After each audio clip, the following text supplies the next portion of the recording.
সম্মানিত সাংবাদিক বন্ধুগণ, আপনারা জানেন যে আজ বেলা 2:30 দিকে অন্তর্বর্তীকালীন সরকারের সম্মানিত প্রধান উপদেষ্টা প্রফেসর ডক্টর ইউনূস সাহেব জাতির উদ্দেশ্যে বক্তব্য দিয়েছেন এবং তিনি আগামী জাতীয় সংসদ নির্বাচন সহ অনেকগুলো বিষয় তিনি বক্তব্য রেখেছেন। তো এই সামগ্রিক বিষয়কে সামনে রেখেই বাংলাদেশ জামাত ইসলামীর পক্ষ থেকে এ পর্যায়ে তাৎক্ষণিক প্রতিক্রিয়া আমাদের সম্মানিত সেক্রেটারি জেনারেল সাবেক এমপি জনাব অধ্যাপক মিয়া গোলাম পরোয়ার আপনাদের সামনে পেশ করবেন। তার সাথে এখানে উপস্থিত আছেন আমাদের সহকারী সেক্রেটারি জেনারেল জনাব আব্দুল হালিম, সংগঠনের কেন্দ্রীয় নির্বাহী পরিষদের সদস্য, ঢাকা 12 আসনের নমিনি জনাব সাইফুল আলম খান মিলন, মহানগর দক্ষিণের সংগ্রামী আমির জনাব নুরুল ইসলাম বুলবুল, মহানগর উত্তরের নায়েবে আমির আব্দুর রহমান মুসা সহ আমাদের নেতৃবৃন্দ।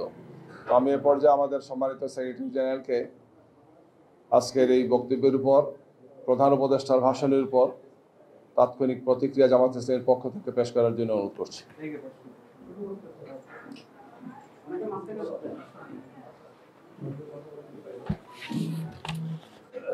আসসালামু আলাইকুম ওয়া রাহমাতুল্লাহি ওয়া বারাকাতুহু।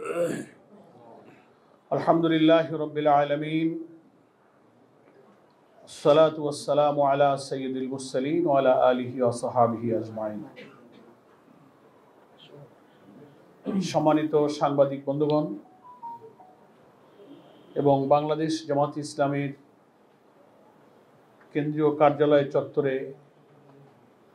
আয়োজিত আজকে প্রধান উপদেষ্টার ভাষণের উপরে তাৎক্ষণিক প্রতিক্রিয়া ব্যক্ত করার উদ্দেশ্যে এই প্রেস ব্রিফিংয়ে আমাদের সম্মানিত কেন্দ্রীয় জামাতের নেতৃবৃন্দ, আমার প্রিয় দেশবাসী ভাই ও বোনেরা, সবাই আমরা জেনেছি এবং অনেকেই আমরা শুনেছি দুপুর 2:30টার পর আমাদের প্রধান উপদেষ্টা জাতির উদ্দেশ্যে যে ভাষণ দিয়েছেন, সে ভাষণে অনেক মৌলিক কথা তিনি জাতির সামনে তুলে ধরেছেন। বিদ্যমান রাজনৈতিক যে সংকট, বিদ্যমান রাষ্ট্র কাঠামোকে পরিবর্তন করে নতুন একটি রাষ্ট্র কাঠামোর উদ্দেশ্যে যে সংস্কার প্রস্তাব, যেটাকে জুলাই চার্টার বলা হয়, এবং সেই জুলাই সনদের আইনি ভিত্তি দেওয়ার প্রয়োজনে জাতীয় সংসদ নির্বাচনের পূর্বে গণভোট আয়োজনের যে গণদাবি, তারপরে একটি অবাধ এবং সুষ্ঠু নিরপেক্ষ নির্বাচনের যে দাবি জনগণ এতদিন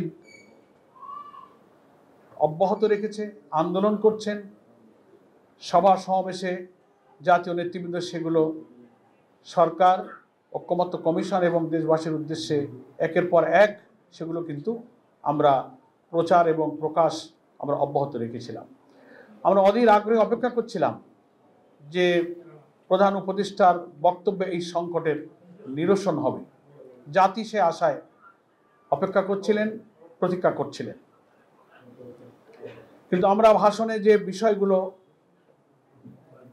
পেলাম, তিনি জনগণের অভিপ্রায় অনুযায়ী দীর্ঘ প্রায় 9 মাস জাতীয় ঐকমত্য কমিশনের এবং রাজনৈতিক দল এবং স্টেক হোল্ডারদের প্রচেষ্টায় যে সংস্কারগুলো নিয়ে আলোচনা চলছিল, তার ভিত্তিতে জুলাই জাতীয় সনদ সংবিধান সংস্কার বাস্তবায়ন যে আদেশ, এই বক্তব্যে সেটা জারি করার ঘোষণা দিয়েছেন যে সে আদেশ জারি করা হয়েছে এবং ইতিমধ্যেই সেটা গেজেট প্রকাশিত হয়েছে। নাম্বার 1। নাম্বার 2, তিনি গণভোট প্রসঙ্গে জনগণের যে অভিপ্রায় এবং গণ দাবিকে উপেক্ষা করে একই দিনে জাতীয় নির্বাচন এবং গণভোটের ঘোষণা দিয়েছেন। আমরা এখানে বাংলাদেশ জামাত ইসলামীর পক্ষ থেকে খুবই পরিষ্কার করে বলতে চাই যে প্রধান উপদেষ্টার একই দিনে গণভোট এবং জাতীয় নির্বাচনের ঘোষণায় জনগণের আকাঙ্ক্ষা পূর্ণ হয়নি। জনগণের যে অভিপ্রায় ছিল জুলাই সনদের আইনি ভিত্তি এবং জাতীয় নির্বাচনের আগে কি কি বিষয়ে সংস্কার হলো, নতুন প্রস্তাবিত জুলাই চার্টারের ভিত্তিতে সংবিধানের কি সংশোধনী প্রস্তাব যাচ্ছে, যে 48টি প্রস্তাবে আমরা সর্বসম্মত হয়েছি, সাংবিধানিক সংস্কার সহ অন্যান্য সংস্কার, এগুলো জাতীয় নির্বাচনের পূর্বে জাতিকে জানাতে হবে, ভোটাররা জানবেন, তার উপরে মাইন্ডসেট হবে, তারপরে তার উপরে হা না মতামত দেবেন। কিন্তু একই দিনে জাতীয় নির্বাচন, একই দিনে গণভোট হলে ভোটার তো সেই জুলাই চার্টার সম্পর্কে অবহিত হয়ে তিনি হা না ভোট দেবার পূর্বে তিনি তো সেটা আগে বুঝবেন, মাইন্ডসেট করবেন, অথচ একই দিনেই তাকে ওই সিদ্ধান্ত নিতে হবে, আবার একটা প্রতীকে তার জাতীয় নির্বাচনের ভোটও দিতে হবে। এটা একটা সংকট তৈরি করবে। আমরা বারবার অনুরোধ করেছি, যুক্তি দিয়েছি, এটাও আমরা বলেছি যে বাংলাদেশের জাতীয় নির্বাচনের ইতিহাসে কেয়ারটেকার হোক আর যত নিরপেক্ষ নির্বাচনের কথাই আমরা বলি, প্রত্যেকটি নির্বাচনে কম বেশি কিছু কিছু ভোট কেন্দ্রে সহিংসতা হয়ে থাকে, বিশৃঙ্খলা হয়ে থাকে, 2-5টা কেন্দ্র বন্ধ হয়ে গেল, গোলাগুলি হলো, স্থগিত হয়ে গেল। তো একই দিনে ভোট হলে এমন ঘটনা তো যে কোনো কেন্দ্রে ঘটতে পারে, 5টা কেন্দ্র বন্ধ হয়ে গেল, তাহলে জাতীয় নির্বাচন প্রতীকের ভোট বন্ধ হলো, সেই দিন গণভোটের দশাটা কি হবে? এর কোনো জবাব নাই। জুলাই সনদে এই যে 12.5 কোটি প্রায় ভোটার কি বিষয় হা বলবে না বলবে, বিফোর ন্যাশনাল ইলেকশন জাতিকে সেটা জানতে হবে, স্টাডি করতে হবে। ইলেকশন কমিশন সেটা পাবলিক করবেন, ওয়েবসাইটে দেবেন, তারপর না এত ক্রিটিক্যাল বিষয়ে তিনি সিদ্ধান্ত নেবেন। অথচ সেই সুযোগ না দিয়ে 2টা ভোট একজন ভোটারকে একই দিনে দিতে গিয়ে একটা সংকটে ফেলে দেওয়া হলো। আমরা যে সংকট নিরসনের জন্য বাংলাদেশ জামাত ইসলামী সহ 8টি ইসলামী এবং দেশপ্রেমিক সমমনা দল দাবি করে আসছি যে এই ভোটটা জাতীয় নির্বাচনের আগে করতে হবে, তাহলে এটার আইনি ভিত্তিটা দৃঢ় হবে, এটা নিয়ে পরবর্তীতে আদালত এবং আইনি ভিত্তি নিয়ে কোনো প্রশ্ন উঠবে না। সেই সংকট কিন্তু রয়েই গেল, এই সংকটটা নিরসন হলো না। এটা হচ্ছে আমাদের জামাত ইসলামীর আপাতত প্রতিক্রিয়া। আমাদের একই আন্দোলনের সাথী সহযোদ্ধা আরও 8টি রাজনৈতিক দল ইতিমধ্যেই প্রত্যেক দল তার নিজ নিজ দলীয় ফোরামে তাদের এই ভাষণের উপরে প্রতিক্রিয়া পর্যালোচনা নিজেরা করছেন, এবং পরে আমরা 8 দল সম্মিলিতভাবে আমাদের করণীয় ইনশাল্লাহ স্থির করব।